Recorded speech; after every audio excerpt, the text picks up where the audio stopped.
Bonjour.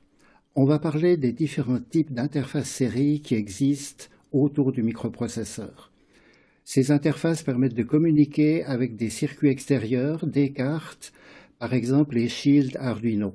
Vous achetez une carte, vous chargez la librairie, si ça ne marche pas bien, vous essayez de trouver l'information dans des forums. Vous trouvez des très bons livres qui décrivent avec un peu plus de détails comment interfacer ces cartes et comprendre un peu leur librairie. Nous allons nous concentrer sur le principe de ces interfaces. UART, SPI, ICAR-EC, télécommande RC5, OneWire, entre 4 et 1 fil, il y a un certain nombre de solutions qui sont intéressantes à comprendre et pas si difficiles à programmer pour la plupart. Si on commence avec le UART, le grand principe est de transmettre les bits en série avec une horloge qui les synchronise. Et la difficulté de toutes ces interfaces série, c'est de savoir quand ça commence, quand ça finit. Le principe des UART, Universal Asynchronous Receive Transmit, c'est d'avoir un start bit, la ligne est au repos à l'état 1, et au moment où elle passe à 0 pour une période d'horloge, eh bien, le récepteur est informé qu'un nouveau message arrive. Il n'a qu'à réceptionner les 8 bits dans un registre à décalage ou à travers un bit d'un port et l'instruction supérieure qui permet de décaler. Et pour savoir que les 8 bits sont arrivés, un stop bit dans le fond génère un espace avant un éventuel redémarrage immédiat avec un stop bit. Mais on n'est pas obligé de redémarrer immédiatement, d'où le terme asynchronous. D'autres schémas série dont on ne va pas parler permettent de compactifier un petit peu plus l'information avec différentes astuces. Donc voilà le grand principe, un start bit, un stop bit. Et du côté du récepteur, eh bien, au moment où vous avez le start bit qui suit un silence suffisamment long ou qui suit un stop bit qui a été reconnu, eh bien, vous attendez une demi-période en utilisant un oscillateur qui a la même fréquence, et puis ensuite, toutes les périodes, vous échantillonnez la valeur et puis vous la récupérez.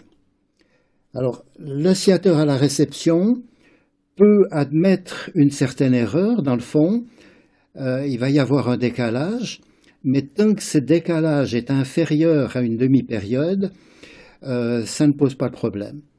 Alors maintenant qu'on a des quartz et des oscillateurs précis partout, on n'a plus du tout besoin de se préoccuper de ce décalage éventuel. Les valeurs usuelles pour ce motif qui est transmis, c'est 8 bits de données. Historiquement, il y a eu une première version il y a plus d'un siècle avec seulement 5 bits. Un stop bit, pas de parité, on n'a pas le temps d'en parler, et 9600 bits par seconde. Cette fréquence qu'on exprime en bits par seconde, parfois en beau, bien que le terme ne soit pas correct, elle a été normalisée. Les tous anciens modems acoustiques sur les téléphones travaillaient à 300 bits par seconde. Arduino et beaucoup d'applications fonctionnent parfaitement bien à 9600, avec des interfaces qui ont été bien calibrées du point de vue timing. On peut atteindre jusqu'à 115 200 bits par seconde. Alors vous avez un microcontrôleur, presque tous disposent des signaux TX et RX compatibles avec ce qu'on vient de voir. Vous pouvez transmettre à un périphérique ou à un autre microcontrôleur. L'interface se prête extrêmement bien à des communications entre microcontrôleurs. Et la difficulté traditionnelle, c'est que vous avez un signal qui sort du microcontrôleur qui s'appelle TX, qui arrive de l'autre côté, qui doit s'appeler RX, À quel moment est-ce qu'il change de nom? Quel est le nom des pins à donner à un connecteur intermédiaire? C'est souvent une source d'erreur puisque les gens n'ont pas très bien compris cette fonctionnalité. De même pour le RxTX, vous avez compris. Et naturellement, il y a toujours une référence de potentiel entre les unités que l'on interconnecte avec un bus ou avec un autre. Si vous voulez vous relier avec USB, le protocole est assez complexe et cela a mis un certain temps avant que les microcontrôleurs contiennent les signaux pour commander USB. Il y a tout un petit paquet de logique à mettre à l'intérieur du processeur qui utilise beaucoup de transistors. Donc ce que vous voyez encore sur beaucoup de cartes Arduino, c'est un circuit FTDI qui fait l'interface entre les signaux TX, RX et USB.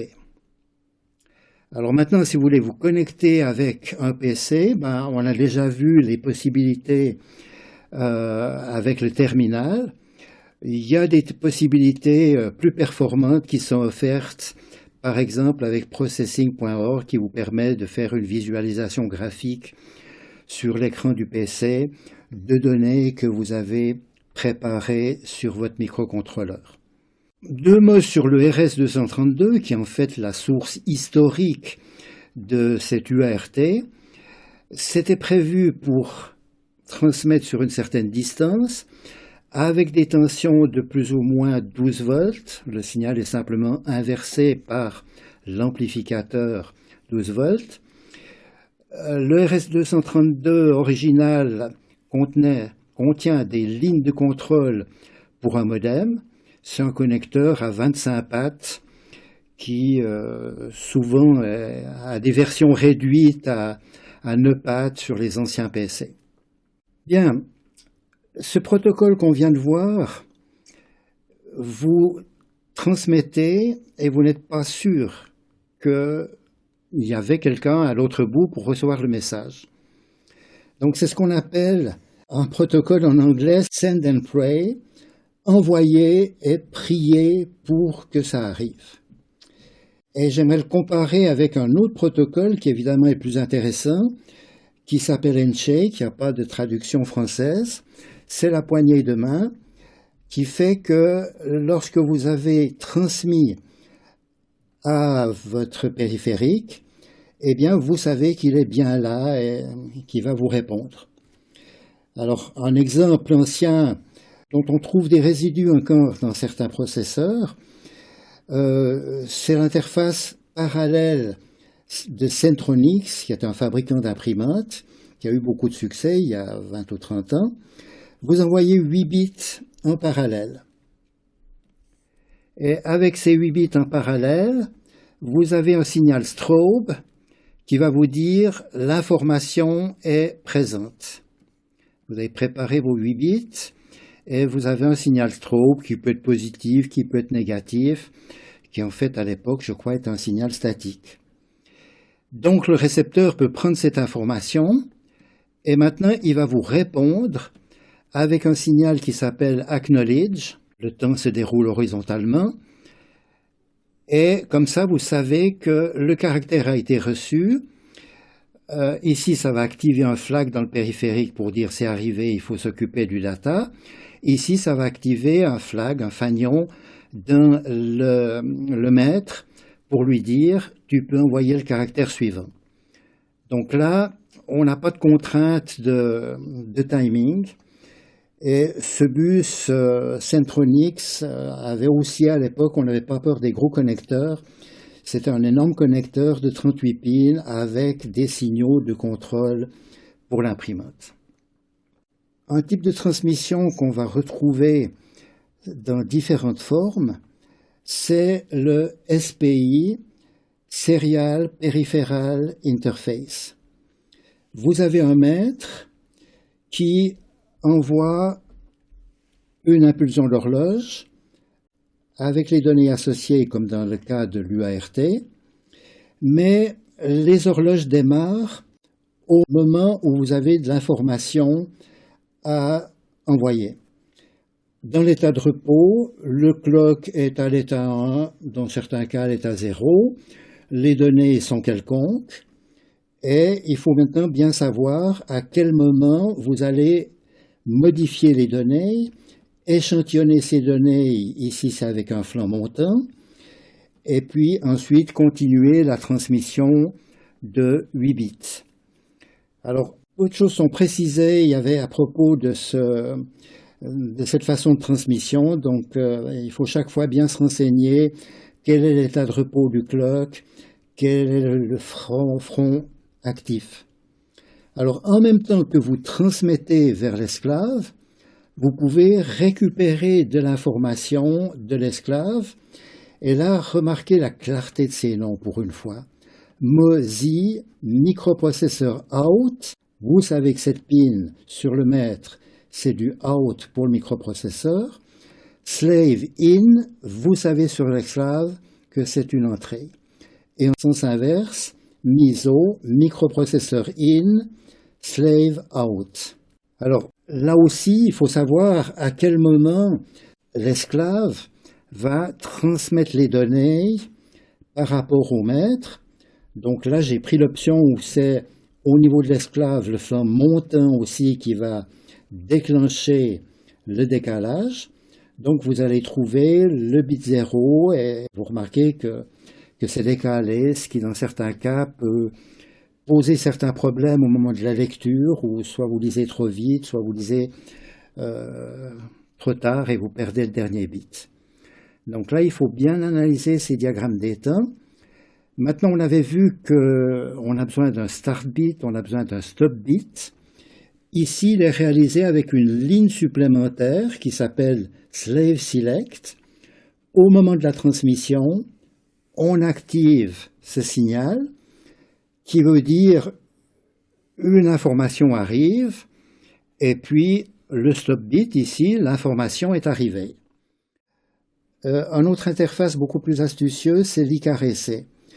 Alors, avec ICAREC, il y a une convention absolue maintenant alors concernant l'horloge qui s'appelle SCL, Serial Clock.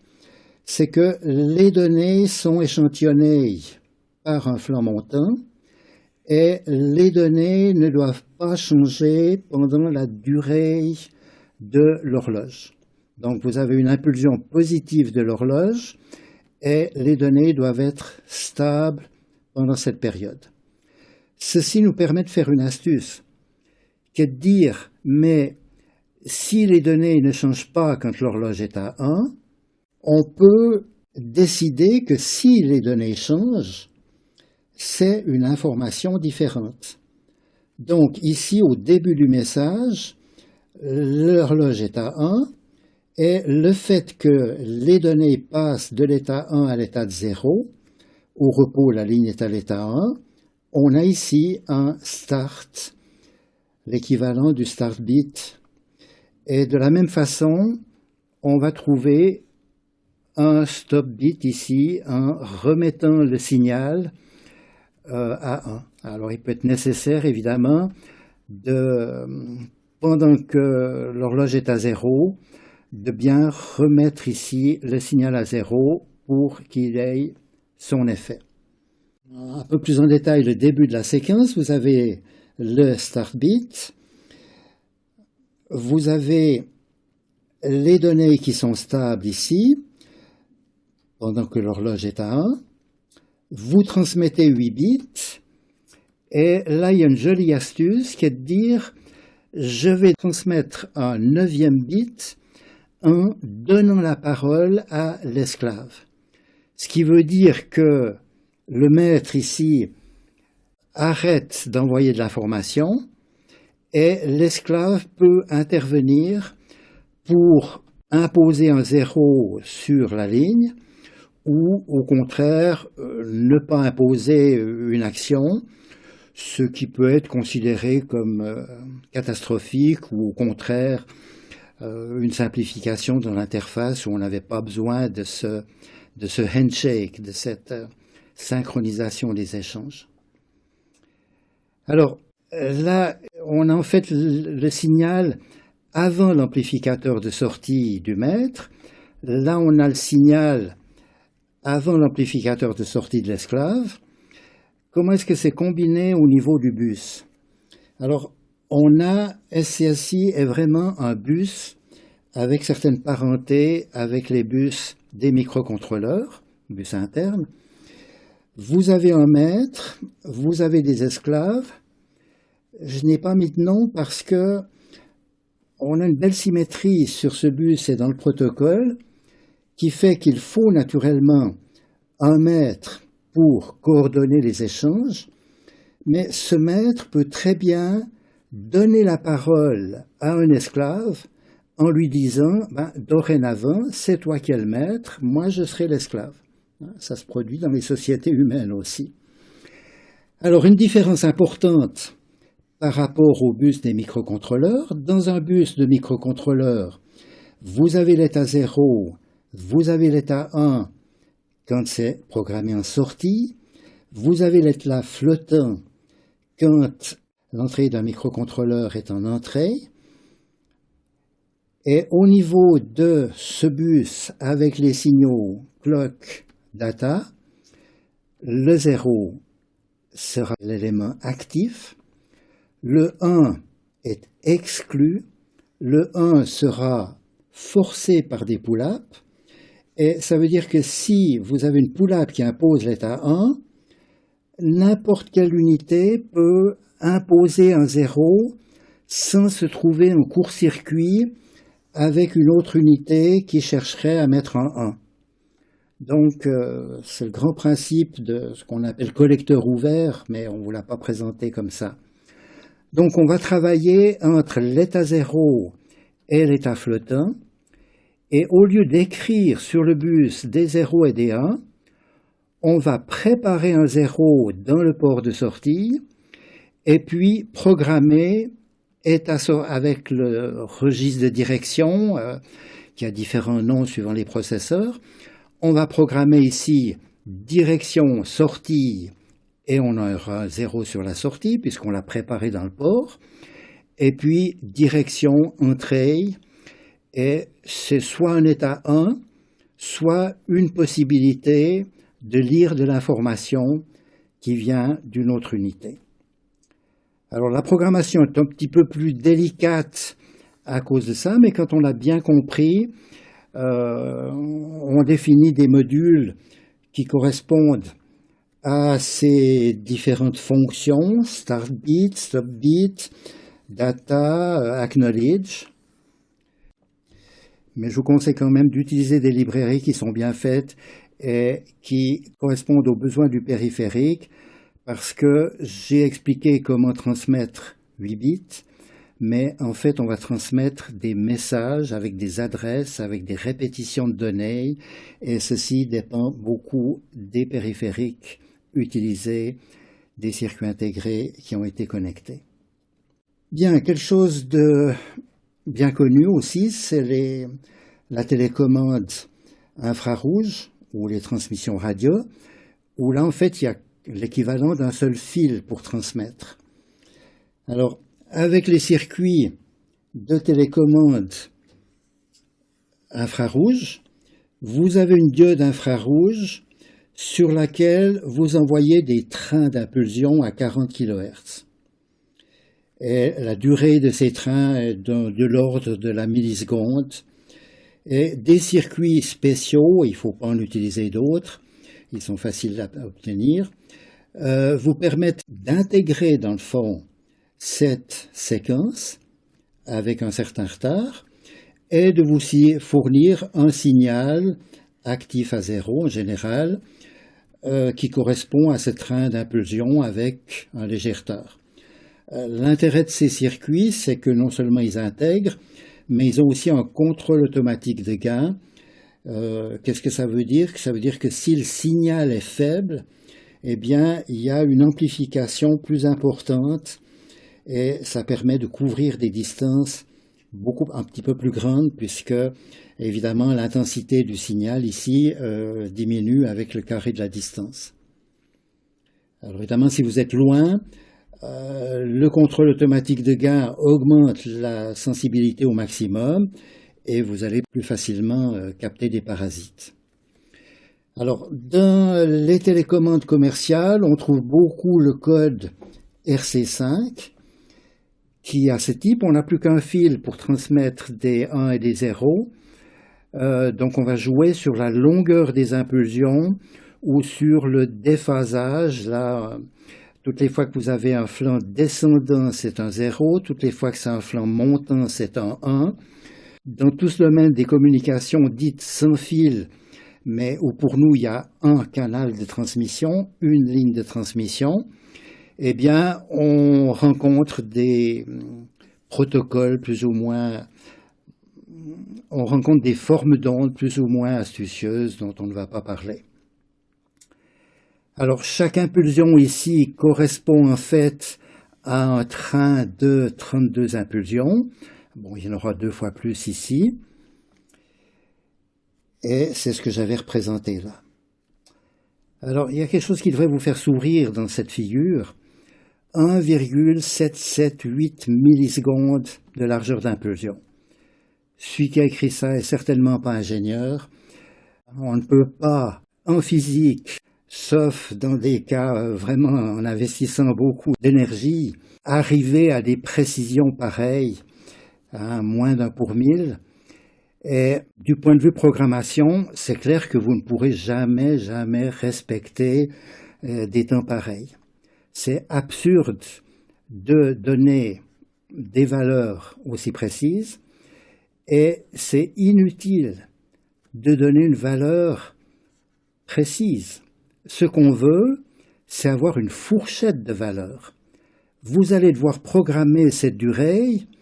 Et puis, étant donné la durée de la boucle, la durée des instructions, la vitesse du processeur, vous aurez le choix entre 1,7 et 1,8, peut-être un petit peu plus de précision. Ce qu'il nous faut ici, c'est avoir la fourchette, dire le code que vous transmettez sera décodé ou sera décodable correctement si le temps est compris entre 1,5 et 1,9. Évidemment, plus la fourchette est large, plus le système sera tolérant au changement de température et à d'autres conditions de fabrication. Et c'est vraiment quelque chose que beaucoup de fabricants n'ont pas compris. Donc évidemment, une fois que vous avez le minimum et le maximum, c'est facile de savoir en vérifiant l'oscilloscope si vous êtes bien centré par rapport à la gamme, et mieux vous êtes centré, mieux vous aurez de marge en cas, dans le fond, d'incertitude. Alors pour revenir à ce code RC5, vous avez 3 bits de synchronisation, je dirais, bits de départ. Ensuite, vous avez ce qu'ils appellent système bit. C'est en fait une adresse, c'est un codage. Et puis, vous avez vraiment ici la commande. Alors, pour un fabricant donné, il va définir ses temps. Il va appeler ça RC5, mais il va définir des temps à son idée. Il va définir des bits de départ à son idée. Il va définir des codes et des commandes qui dépendront des instruments qu'il a mis en production. Et évidemment, il s'arrange d'être incompatible avec la concurrence, puisqu'il ne faudrait pas que sa télécommande commande, dans le fond, un appareil concurrent, ce que l'utilisateur n'apprécierait pas. Donc voilà, je ne vous encourage pas à croire que c'est facile d'utiliser une télécommande que vous n'utilisez pas pour programmer votre robot ou autre chose. Sans oscilloscope, vous aurez de la peine à savoir exactement quel est le code utilisé. En sachant que c'est des structures comme ça, en pesant les boutons, on arrive à repérer en général cette partie-là qui contient la commande et passer sur le reste de l'information et arriver à décoder correctement ce qui nous intéresse. Bien, un dernier interface maintenant qui a, lui, véritablement dit un seul fil, mais en fait, un seul fil ne suffit pas, il faut toujours une masse, et puis il faut une alimentation pour alimenter les esclaves ici. Et ce principe qui a été proposé par Dallas, qui s'appelle One Wire, et a peut-être d'autres noms, vous avez un maître qui fait tout, qui va interroger les unités. Et comment est-ce que ça fonctionne? Eh bien, le principe pour envoyer les bits, c'est de dire si j'ai un 0 par exemple, j'envoie une impulsion courte. Si j'ai un 1, j'envoie une impulsion longue. Je mets suffisamment de silence entre deux pour pouvoir générer ces signaux. Vous voyez ici que c'est une valeur de 6 microsecondes. Ça se laisse tout à fait gérer avec des routines. C'est de bas niveau. Il ne faut pas utiliser un digital write qui lui prend 10 microsecondes. Mais si vous utilisez directement les instructions, eh bien, c'est facile de respecter ces timings et naturellement, il faut un oscilloscope ou d'autres trucs pour vérifier les temps. Alors maintenant, en réception, là, c'est un petit peu plus astucieux puisque c'est toujours le maître qui commande et le maître va faire comme s'il envoyait un 1 ici, partant de l'idée que c'était un 1, mais ensuite il va se mettre à l'écoute. Et l'esclave qui a repéré cette sélection va dire, ben voilà, au bout de 6 millisecondes, le maître va se déconnecter, donc moi, dans cette milliseconde, je vais m'activer en sortie, et si c'est un 1, je ne fais rien. Si c'est un 0, je maintiens le signal pendant assez longtemps pour que le maître puisse l'observer. Donc voilà, alors au bout de 15 microsecondes, ben, le maître va observer ce signal. Ça peut varier entre 10 et 20, ça pourrait même varier apparemment jusqu'à 60, puisque l'esclave va maintenir son information pendant 60 microsecondes en tout, et puis ensuite garantir dans le fond que ça remonte à 1 en 10 microsecondes. Donc voilà un joli petit exercice de programmation que vous risquez de retrouver. Alors encore une chose à propos du nombre de fils. Eh bien, étant donné que le signal ici est à 1, on impose ce 1 avec une pull-up parce que au moment où le maître se met à l'écoute, les esclaves doivent transmettre leur information et je crois qu'en général, il y a une pull-up. Elle est peut-être pas indispensable. Oui, elle est indispensable pour éviter un court-circuit dans cette zone-là où il y a inversion de la direction.